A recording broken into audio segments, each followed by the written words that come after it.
Mylavaram YCP అభ్యర్థిగా తనకు అవకాశం కల్పించాలంటున్నారు ప్రభుత్వ సహాయక న్యాయవాది పజ్జూరి వెంకట సాంబశివరావు.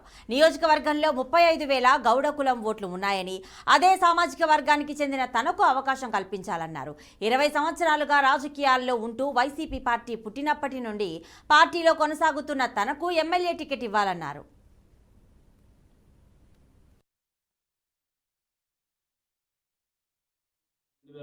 వరకు నేను వైఎస్ఆర్సీపీ మైలవరం మండల లీగల్ సెల్ కన్వీనర్గా పనిచేస్తున్నాను. దాన్ని పురస్కరించి నా సేవలు గుర్తించి పార్టీ నన్ను ప్రభుత్వ న్యాయవాదిగా మైలవరం కోర్టుకి నియమించారు. ప్రభుత్వ న్యాయవాదిగా ఇప్పుడున్న పరిస్థితుల్లో ఇప్పుడు రాబోయే ఎలక్షన్లో ముఖ్యమంత్రి గారు ఎక్కువగా ఎస్సీలకి బీసీలకి ప్రాధాన్యత ఇస్తున్నారు. కాబట్టి మైలవరం నియోజకవర్గంలో సుమారుగా మా గౌడ సామాజిక వర్గం 35,000 ఓట్లు ఉన్నాయి.